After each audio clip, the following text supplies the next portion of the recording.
जय माता दी दर्शकों। आज गुप्त नवरात्रि का चौथा दिन है और चौथे दिन माँ भुवनेश्वरी की पूजा की जाती है। और आज हम माता भुवनेश्वरी की कथा का श्रवण करेंगे। माँ भुवनेश्वरी को संसार भर के यश और ऐश्वर्य की देनी माना जाता है। भुवनेश्वरी आदि शक्ति का पंचम स्वरूप है। इसी रूप में माँ ने त्रिदेवों को दर्शन दिए थे। माँ भुवनेश्वरी को 10 महाविद्याओं में चौथा स्थान प्राप्त है। पौराणिक मान्यताओं के अनुसार माँ भुवनेश्वरी को संपूर्ण जगत का पालन करने वाली और पोषण करने वाली माना गया है। उन्हें जगत धात्री भी कहा जाता है।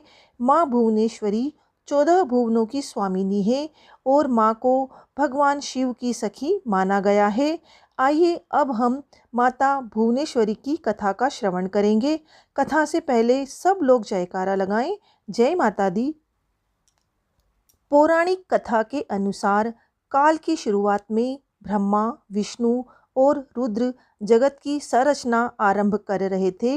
एक उड़ता हुआ रथ उनके सामने आया और एक आवाज़ ने उन्हें रथ में बैठने का आदेश दिया।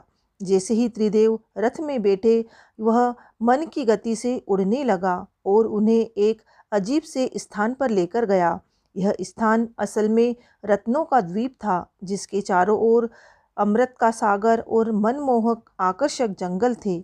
जैसे ही त्रिदेव रथ के बाहर उतरे, वह स्त्री स्वरूप में बदल गए। उन्होंने उस द्वीप का अच्छी तरह से मुआवना किया।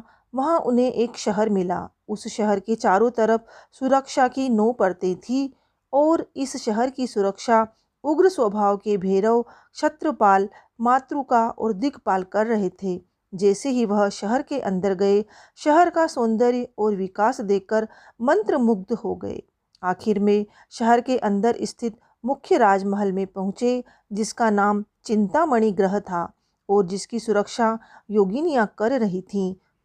यह शहर श्रीपुर था, देवी भुवनेश्वरी की राजधानी, जो मणिद्वीप की रानी थी। जैसे ही त्रिदेव महल के अंदर घुसे, उन्हें देवी भुवनेश्वरी के दर्शन हुए। उनकी छटा लाल रंग की थी, उनकी 3 आँखें, 4 हाथ थे तथा उन्होंने लाल रंग के आभूषण पहने थे। उनके शरीर पर लाल चंदन का लेप लगा था तथा उनके लाल कमल की माला पहनी हुई थी। बाएं हाथ में उन्होंने अंकुश और पाश पकड़ा था तथा दाहिने हाथ में वो अभय और वरदान मुद्रा में दिख रही थी। उनका मुकुट अर्धचंद्र रूपी मणि द्वारा सुसज्जित था। वह त्र्यंबक भैरव की बाईं गोद में बैठी थी, जो श्वेत वर्ण के थे। उन्होंने श्वेत वस्त्र पहने थे, उनके बाल उलझे हुए थे तथा उनके सर के ऊपर भी अर्धचंद्र एवं गंगा नदी थी। उनके 5 चेहरे थे तथा हर एक चेहरे में 3 आँखें थीं। उनके 4 हाथ थे तथा उन्होंने त्रिशूल, फरसे लेने के साथ वरदा और अभय मुद्रा भी प्रदर्शित की हुई थी। देवी भुवनेश्वरी और त्र्यंबक भैरव पंचप्रेत आसन पर विराजमान थे। पंचप्रेत आसन वह सिंहासन है जिसमें परम शिवा गद्दी के रूप में तथा 5 पैरों के स्थान पर सदाशिव, ईश्वर, रुद्र, विष्णु और ब्रह्मा स्थापित हैं।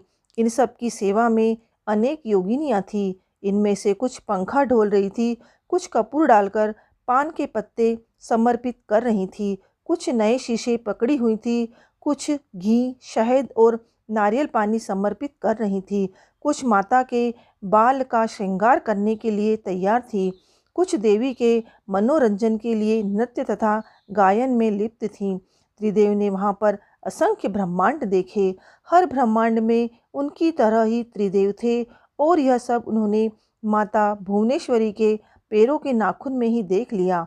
कुछ ब्रह्मांड ब्रह्मा द्वारा बनाए जा रहे थे, कुछ विष्णु द्वारा पाले जा रहे थे तथा कुछ रुद्र द्वारा संहारित किए जा रहे थे। त्र्यंबक की इच्छा शक्ति द्वारा उत्पन्न भुवनेश्वरी ने त्र्यंबक के 3 स्वरूप बनाए, ब्रह्मा, विष्णु और रुद्र। इस तरह त्रिदेव त्र्यंबक के ही 3 रूप हैं। तत्पश्चात देवी भुवनेश्वरी ने अपनी शक्तियाँ त्रिदेव को प्रदान की। ब्रह्मा के लिए देवी सरस्वती, विष्णु के लिए देवी लक्ष्मी तथा रुद्र के लिए देवी काली का निर्माण किया तथा उन्हें उनकी जगह पर स्थापित किया।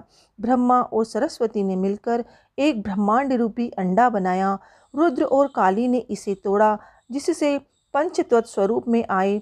इसके बाद पंचतत्व का उपयोग कर ब्रह्मा और सरस्वती ने संपूर्ण ब्रह्मांड की रचना की तथा विष्णु और लक्ष्मी ने इसके पालन पोषण का हर कार्य किया।